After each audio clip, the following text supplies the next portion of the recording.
دا لک اوس چیرې دی؟ چیرې سړی پیدا کړي؟ هلکه دلته راسه.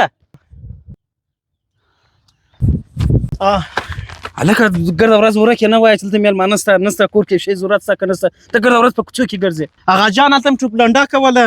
واخه ده ورسه دکان څخه یې 40 افغانه چاکلیټ راوړه. هغه لسې سته. هله وڅښله. هله سې زما وڅښله هله 40 افغانه چاکلیټ را نسته خلاص کړی مو. بله دغه پاپر را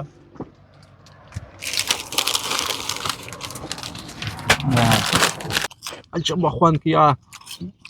یارو دغسې مصرفونه را باندې کول، هغسې مصرفونه در باندې کوم. د ترخو سره زړه مې نه لګېږي، خو بیا هم خوند راکوي. څه وایم نو خدای بیا په ترخو کې پر ودیم. وا تر ودې کنې ما ته خوند نه راکوي.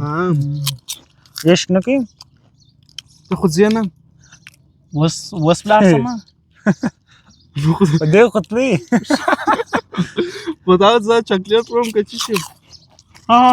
آغا جان څه وخت راته وایي به چاکلیټ جنانم خو ورشه ځان په ډبرې نه بله مشوره دا به وخورم بلاد ورشه یارم در نازم دا موږ ته راپرېږده ورشه بیرته راسه بیرته راسه.